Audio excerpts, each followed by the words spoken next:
বাংলাদেশকে নিয়ে আমাদের ভবিষ্যতের ভাবনা দেশনেত্রী বেগম খালেদা জিয়া 6 বছর আগে দিয়েছে।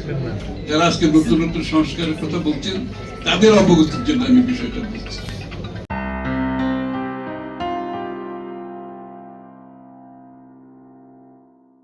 আকাশ বিদরিত স্লোগান আমরা বন্ধ করি নাই।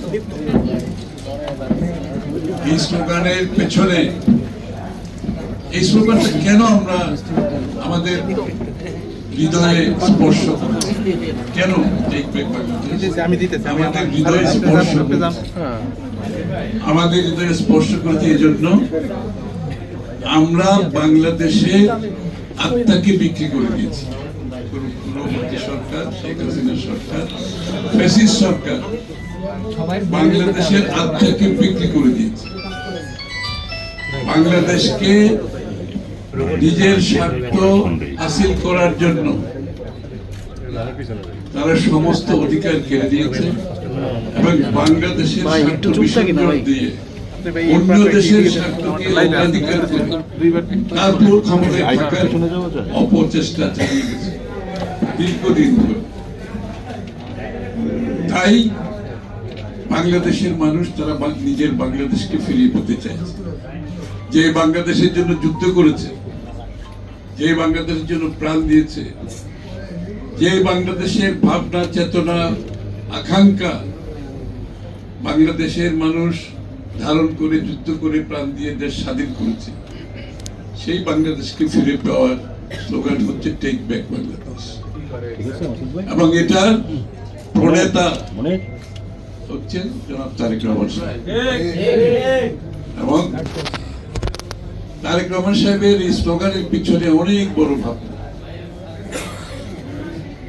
যে বাংলাদেশটা আমাদের জনগণের সকল ক্ষমতা একটি দল, একটি ব্যক্তির সেই দল, সেই ব্যক্তিটি চরমভাবে বাংলাদেশের সমস্ত ভাবনা ধারণাকে পদদলিত করেছে। অন্য দেশের উপর নির্ভরশীল হয়ে ক্ষমতায় থাকার চেষ্টায় করে আমাদের দেশকে, আমাদের স্বাধীনতার সার্বভৌমত্ব পর্যন্ত কম্প্রোমাইজ করা হয়েছে শুধুমাত্র ক্ষমতায় টিকে থাকার জন্য। এবং বাংলাদেশের মানুষের মালিকানা এখানে গুরুত্বপূর্ণ।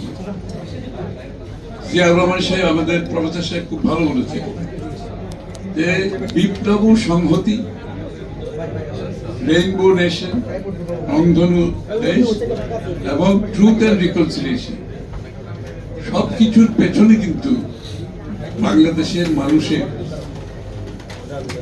স্বাধীনতার সার্বভৌমত্ব, অধিকার এবং সকলকে নিয়ে বাংলাদেশ, সবাইকে নিয়ে বাংলাদেশ।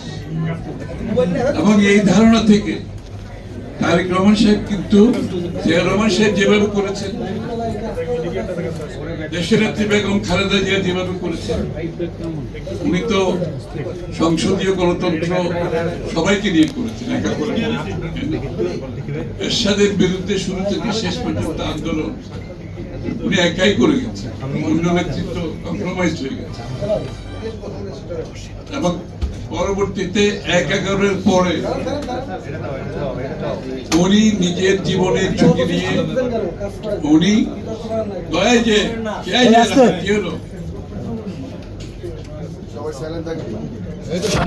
গণতন্ত্রের পক্ষে অবস্থান নিয়ে জেল, জুলুম এবং জীবনের জন্য ওনাকে লড়তে হয়েছে। পরবর্তী কালে উনি এই ফ্যাসিস্ট সরকারের আমলে অবিচল থেকে, গণতন্ত্রের প্রতি অবিচল থেকে, দেশের মানুষের অধিকারের প্রতি অবিচল থেকে, মানুষের মালিকানা, দেশ বাঁচাও মানুষ বাঁচাও চিন্তায় অবিচল থেকে নিজের জীবনের ঝুঁকি নিয়ে এখনো জীবন যুদ্ধ লড়ছেন শুধুমাত্র বাংলাদেশকে ফিরে পাওয়ার জন্য। তারেক রহমান সাহেব এই যে সংহতি ভালোভাবে ধারণ করছেন, উনি পুরো জাতিকে চিন্তা করছেন, পুরো গোষ্ঠীকে চিন্তা করছেন।